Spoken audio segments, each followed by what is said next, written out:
اهلا وسهلا بكم مشاهدين متابعين بين سبورتس. نرحب بكم في حلقة جديدة من الكلمة الأخيرة، حيث الكلام لا ينتهي وانعكاس إثارة ومتعة كأس العالم فيفا 2026 والتغطية مستمرة على مدار الساعة عبر بين سبورتس لكل ما هو جديد ولكل ما هو مثير ولكل تفاصيل هذا المونديال. نرحب سريعا في نخبة من الصحفيين المميزين، جليل العبودي وحسين عرقاب، أمجد الفقهاء وصابر غراوي. أهلا وسهلا، مساء الخير. أهلا بك يا مشاري، مساء الخير عليك وعلى الزملاء الأعزاء وعلى مشاهدينك الكرام.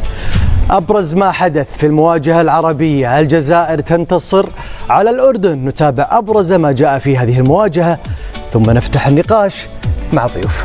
نجح المنتخب الجزائري في تحقيق انتصار ثمين على المنتخب الأردني بنتيجة 2-0 بعد أن تأخر بالنتيجة المرة الأولى في تاريخ الجزائر تقلب النتيجة. المبروك للجزائريين وهارد لك للأردنيين. مبروك يا حسين وهارد لك أمجد. نبدأ معك حسين، هذا الانتصار الثمين و3 نقاط للجزائر. أكيد مشاري، أولا نشكر المنتخب الأردني في مباراة اليوم. أكيد أن نقدم مباراة كبيرة شكل العديد من الصعاب للمنتخب الجزائري، كما يجب علينا اليوم أن نشكر لاعبي المنتخب الجزائري بصراحة. لا نتكلم عن الجميع، أتكلم عن بعض الأسماء قدمت رد فعل أظهرت أنه تبحث عن إسعاد الشعب الجزائري من خلال هذه النسخة. المدرب نفس الشيء اليوم علامة استفهام، ربما سنعود للحديث عليه فيما تبقى من البرنامج. مدرب الصراحة أنا لحد الساعة لم يقنعني في كأس العالم هذه. المنتخب الأردني مع كل احتراماتي له في الجزائر ولا واحد فرح بالفوز بالأردن. أمجد ما تزعل مني والله. في الجزائر ولا واحد فرح بالفوز على الأردن، لأنه احنا ننتظر الفوز على الأرجنتين. تعالوا الأرجنتين على الأقل مش تدخل ماتش الأردن بس غادي يفسر استنقاص. لا مش تستغل الأردن والله. الأردن منتخب قوي. نكلمك عن الجزائر، احنا 5 مشاركات في كأس العالم، أوكي؟ أنت تملك في لاعبيك، لا في صفوفك اسماء لا يملكها المنتخب الاردني. تملك لاعبين لعبوا في السيتي، في دورتموند، في ليل، في ليفركوزن، في انتراخ فرانكفورت. بيزرون عليك الأردنيين، بيزرون عليك. لا قلت الحقيقه، قلت المدرب المنتخب الاردني قدم عليه وكثر. اليوم كرة القدم اصبحت مختلفة. انت تتحدث عن تاريخ وتتحدث عن بطولات، لكن اليوم الادوات الموجودة صديقي، الادوات الموجودة والانسجام والتوافق ما بين المجموعة ككل. انا من وجهة نظري كأردني كنت متفائل كثيرا بهذه المباراة بانها سهلة، ولو ركز المدير الفني للاسف جمال السلامي لاخذ المباراة بكل سهولة، لكنه ضاع في مثل كل مرة في الشوط الثاني يهدر الفوز. هذه يعني حكايه متكرره اصبحت مع المنتخب الوطني للاسف الشديد. نقطة سعيد يقول ليس سعيدين بالانتصار على الأردن، يعني كان متوقع انتصاره. لا اي شخص بصراحه والله في الجزائر انا نعكس يقول لك صراحه، يكلمك مباشره يقول لك ان الانتصار متوقع وامر طبيعي. لا تفهم انه نقلت منتخب الأردن. المنتخب الأردني يقول لك منتخب قوي، خسر نهائي كاس العرب، خسر نهائي كاس انا اقول لك هديه نتكلم عن الجزائر كمنتخب.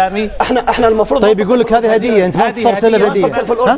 هديه لانه المدرب، نرجع نقول مدرب اللي ما يوديش بالناصر كاس عالم ويودي لاعب مثل الزروقي يطلع من الشوط الاول، مدرب اللي يصر انه ما ياخذ بنجاح كاس العالم وبنجاح في احسن فورمه في الدوري القطري، مدرب اللي اليوم زروقي شو سوى؟ لعبوا شوط اول وطلعوا شوط ثاني. بوداوي نفس الشيء، جميعا انتقدوا في الشوط الاول في المباراه الاولى ضد الارجنتين، ترجع تلعبوا في ضد الاردن وطلعوا الشوط الاول. انا اعكس اليك الشارع الاردني وبعدين والله اتكلم على رايتك على لا بس حسين انت رد عليك امجد، قال انتم فوزكم اصلا كان هديه. هل تعلم الشارع حسين هو اللي قال هديه صح ولا لا؟ هديه.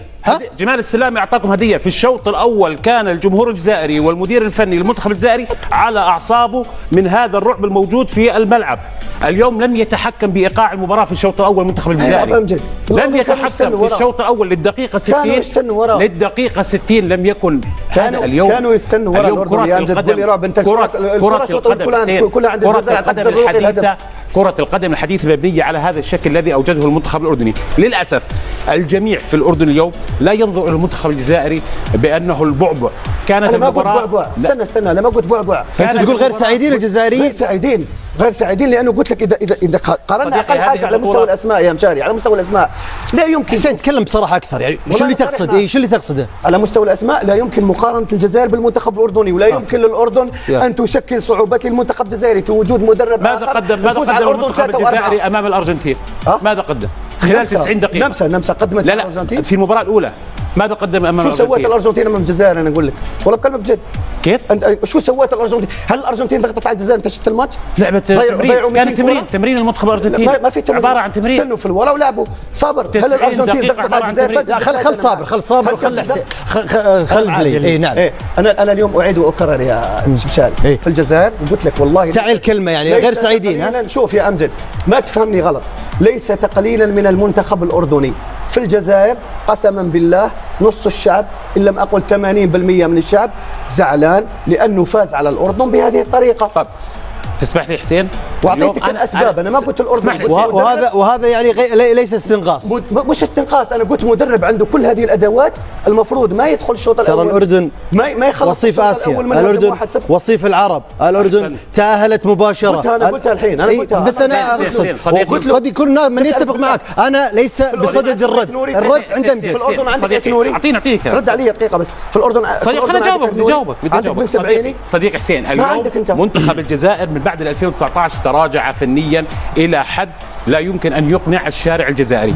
اليوم في هذه الفتره المنتخب الاردني عاش فتره تصاعديه من حيث الاسماء ومن حيث اللاعبين.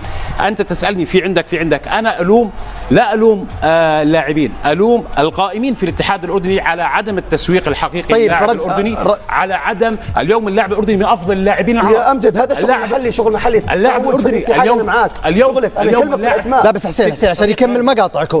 بس انا لو امتلكت اليوم مدير فني عالمي جريء لانتهت المباراه بكل سهوله. هذا اللي جاوبك عليه. نسالك معلش، كم لقطه سويتها في الماتش هذا؟ كيف؟ انت كم لقطه سويتها في الماتش هذا؟ انت شفت الماتش وانا شفت صديقي، انا اليوم حدثتك كرة قدم حديثة مبنية على هذا الشكل. للاسف الشديد جمال السلامي لم يتدخل في الوقت المناسب. انهى المباراة. ان تخرج وتقول كنت انتظر بريك، تضحك على نفسك. انت معك ورقه قويه جدا، انت معك تبديل توقف هذا الوقت. يعني عشان نختم النقطه، انت تقصد ان الانتصار كان بهديه وليس كما ذكر حسين انهم كانوا غير سعيدين في هذا الفوز. مساعد اعطيني فرص الجزائر. ما فيش هديه، مشاري محرز ضيع جولين يا امجد. هذه اذا انا ناسي اعطيني فرص، محرز ضيع، اعطيني فرص للجزائر. طيب صابر وجليل يفصلون. بس لا حسين نهدى، اعطيتكم فرصه بالبدايه وراح نرجع وراح نستكمل الحديث. صابر يا ريت نهدى، لأن أنا متفاجئ من الاثنين بصراحة. لا بس لازم تتكلم في نفس السياق. أنا متفاجئ من الاثنين. يعني لما تقول إنه الشعب أو الجمهور الجزائري مش سعيد بالفوز على الأردن، لا اسمح لي. مين؟ الأردن. المنتخب الأردني في الأعوام الأخيرة حلقة قوية جدا، سواء في منتخبات آسيا أو في المنتخبات العربية. لا هو استنقاص. لا هو استنقاص لما تقول إن أنت الجمهور مش سعيد لأن أنت فزت على الأردن، ده تقليل من الأردن. لا الجمهور سعيد. أنت فهمت تغليل؟ أنا عشان كذي قلت لك يا حسين بعطيك تحت فرصة، خلي يكمل بس صابر وارجع لك. لا بس عشان الصوت وعشان تصل للمشاهد نرتب الحوار. تفضل. المنتخب الأردني في الأعوام الأخيرة حلقة قوية جدا، سواء في آسيا أو في العرب. يا راجل فايز على منتخب مصر في البطوله العربيه 3-0. يعني المنتخب الاردني حلقه قويه جدا، واي فريق يفوز على الاردن يجب ان يكون سعيد بان هو تفوق على هذا المنتخب. دي نقطه مهمه بس لازم اتوقف عندها. رايك صابر، رايك محترم. قال لك رايك اللي بيقول لك رايك. ما هو ده رايي، ده الواقع. يعني نستبدل الحديث. لو قال لك يا راجل بص، انا بتكلم على منتخب صعد مباشره لكاس العالم وساب منتخبات زي السعوديه، زي العراق، زي قطر، او المنتخب عربي يصعد لكاس العالم وساب منتخبات تانية اللي بتنافسه، السعوديه، العراق، الامارات، قطر، كلها منتخبات لها تجارب في كاس العالم، وهو اول منتخب عربي يتاهل. بس مو من حقه انه يقول هو يعني كون ان الجزائر ما يقللش. مثلا انا افرض تساؤل. برجع لك حسين، برجع لك بس تختم صابر عشان نروح الجليل. خلينا بقى نروح لامجد يقول لك ان هو السبب، بيحمل المسؤوليه كلها لجمال السلامي. يا رجل جمال السلامي في خلال السنتين اللي مسكهم تولى المسؤوليه في فتره وجيزه. انت لسه بتتكلم بتقول وصيف العرب، مين اللي عملها؟ انجاز. استنى بس خلينا اكمل جملتي ارجوك. انجاز التاهل اللي احنا لسه بنتكلم فيه دلوقتي، انجاز التاهل المباشر، مين اللي عمله في الفتره الاخيره؟ جمال السلامي ولا حسين عموته؟ جمال السلامي صديقي. جمال السلامي. اسمع، هو متولي المسؤوليه يوم 22 زي النهارده، يوم 22 يوليو 2024. طيب. جمال السلامي نفس الارقام اللي احنا بنقولها دي. اخر نقطه عشان نروح الجليل ما اتكلم. سيء الحظ، يزن النعمات اصابه، ادهم القرشي اصابه، ابراهيم صبرا اصابه، يعني مدرب سيء الحظ جدا. يعني انت وبالرغم من ذلك قدر يخرج بشكل لو خرج من المونديال خروجه بشكل بس لا جليل